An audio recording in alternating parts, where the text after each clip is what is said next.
just going to get this going because I'm probably going to use this pot to do it in. And we're going to, for the salad, we're going to have turnips and yellow sunburst squash, those. And we're going to have cucumbers and beetroot.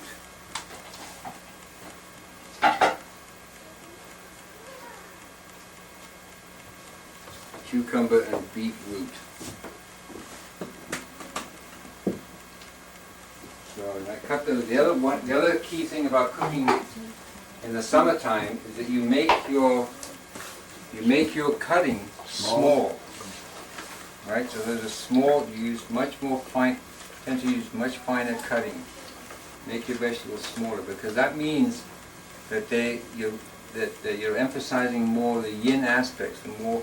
See, when in terms of yin and yang, when something is in this form, this is the onion, compared to this is more yang than this.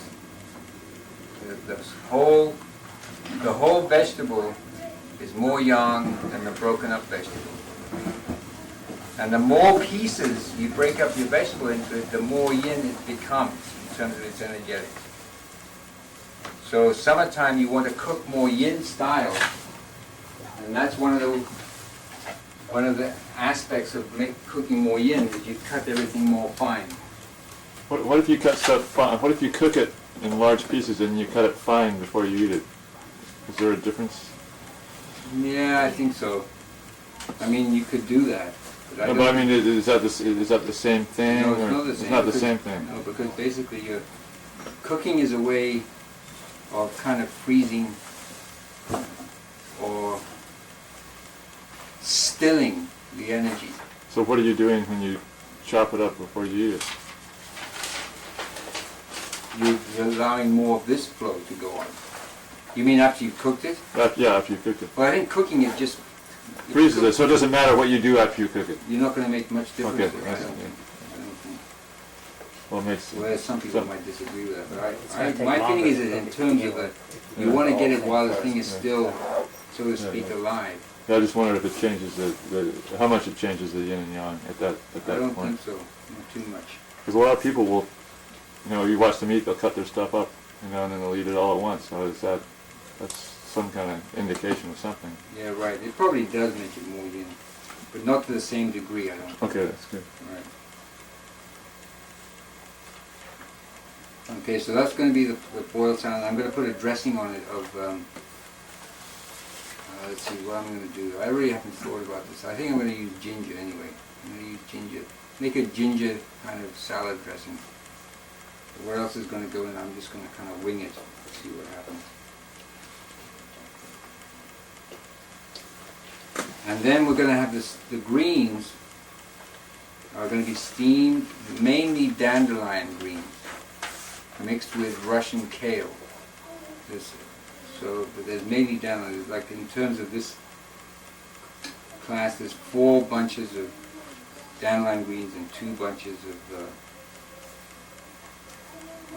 Russian kale. And then I'll speak about the medicinal aspects of this meal later on.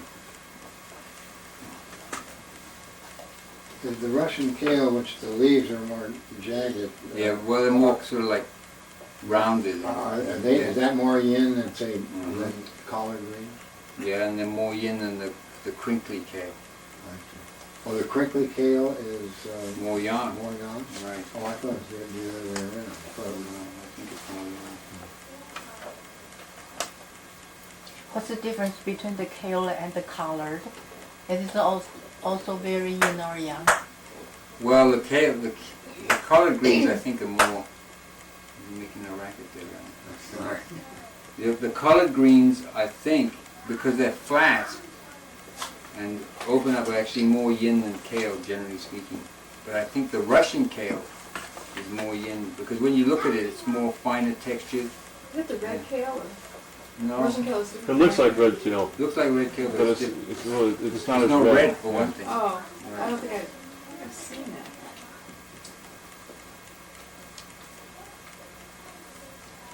cancers. Okay, In well, your case, what you're doing is you're discharging all your old pork and stuff that you yeah, used to eat. that's what I was thinking. Okay, so what can I do to take the edge off of that? Have some.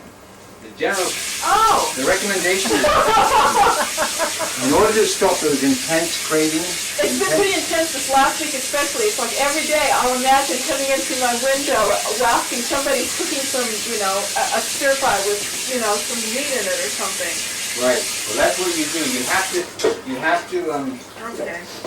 find some, whatever it is. This is a general rule, Uh, and it works very well. If you're having an intense craving for something and you're on a strict macrobiotic diet, okay, it's a very important thing to know.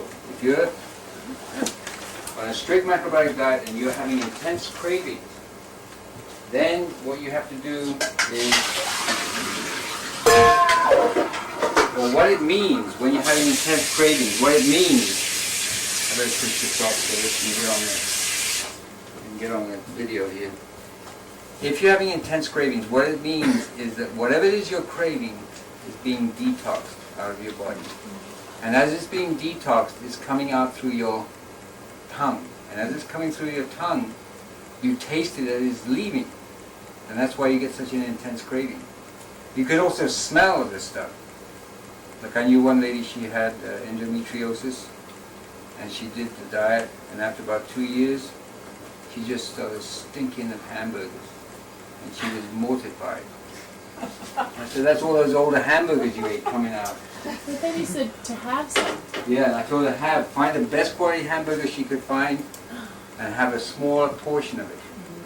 And that just stops the craving. Why? On the principle that if you eat, by eating it, your body, instead of pushing it out, starts to push it through the normal channels. Anyway, it works. That's all I can say.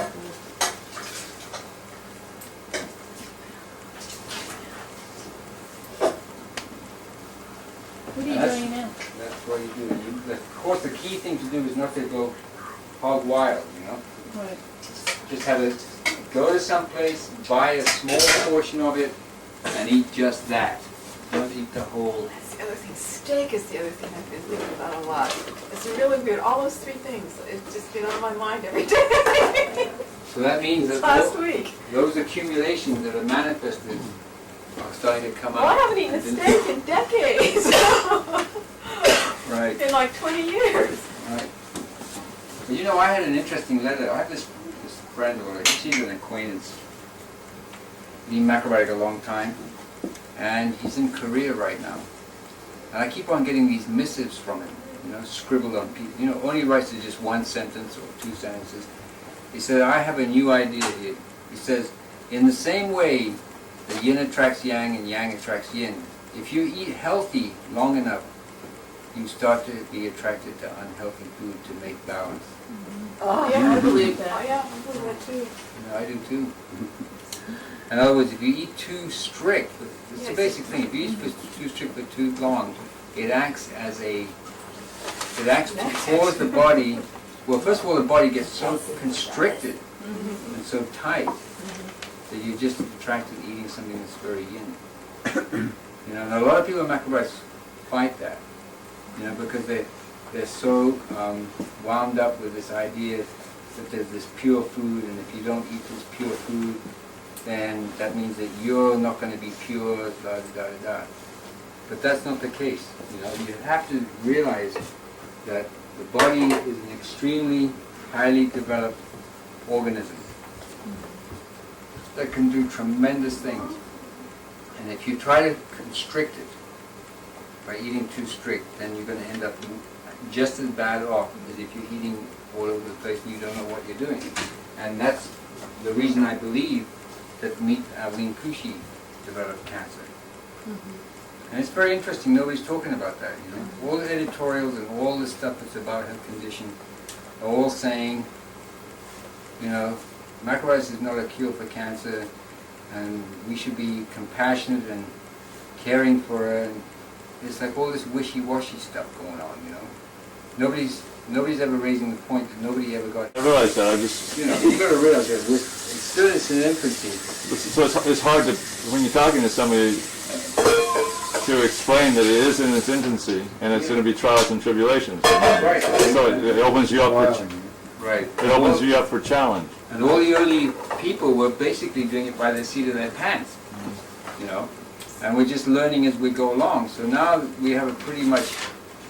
The problem today is, as I see it, in macrobiotics, is this lack of what I would call macrobiotic, the teaching. And this is the fault of the teaching. I think the teaching is degenerated over the last 20 years because it's become degenerated into what I would call a cult of personality. Meaning that you're either going to be a Herman Ihara fan or you're going to be a Michio Kushi fan, you know, and that's not healthy, you know, because macrobiotics is not, we don't want macrobiotics to become, to say, where you have a personal interpretation of what macrobiotics is, because it's a universal principle, this yin and yang, and we should be able to understand it as a universal principle. So we should be able to develop our understanding of it, so that we already understand yin and yang and 5 transformations. And what the other aspect of it, what I would consider the degeneration of macrobiotic teaching, is that it's gone toward the scientific side, meaning that they want to validate it scientifically. And having been a veterinary surgeon and being trained in a scientific world, there's no way that's possible, because if you validate it scientifically, what it will mean is that people will misinterpret macrobiotics and think that it's the basis of macrobiotics is that you eat complex carbohydrates and low fat and so forth and so on, whereas in actual fact that isn't the basis of macrobiotics. The yin and yang is the basis of it. And you have to change your thinking to understand that. You see? So then what will happen if that trend continues is that it will be packaged and it will be co-opted by the culture. See, it was interesting. I had this conversation way before I knew anything about macrobiotics. This was like back in '71. I was walking down the street with a friend of mine, and we were talking about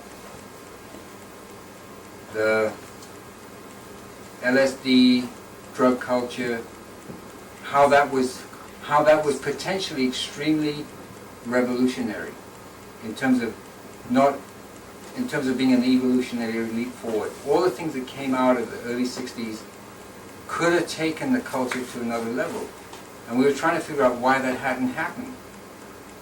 And the answer that we came up with is because you could merchandise it. As soon as you can merchandise something, then capitalism rules. And people stop thinking if they were Right, before. you see? So as soon as you can make something into a formula or a package or some kind of a system, then you can sell it. You see, and once you can sell a system, that means nobody has to think anymore.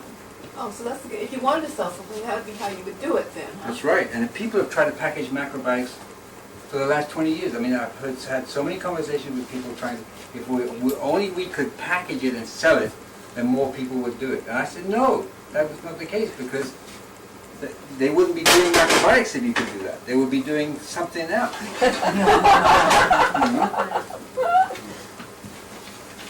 But, you know, because people still have this. They have a certain sign in their eyes. And it's called the dollar sign. And they want to get this thing cranky. You know? That's what happens. You know? And if you want to, philosophically speaking, if you're going to get into macrobiotics, one thing we have to learn is we're not going to get materially rich through macrobiotics. That is not a possibility. Not a possibility. So many people persist in thinking that they can. So what's Michio's philosophy? His philosophy is to make millions of dollars. So therefore, It calls into question his understanding of macrobiotics. so he's not macrobiotic. That's right. That's exactly right. And that's been my criticism of him and that whole thing for years. You know? And that's why I am persona non grata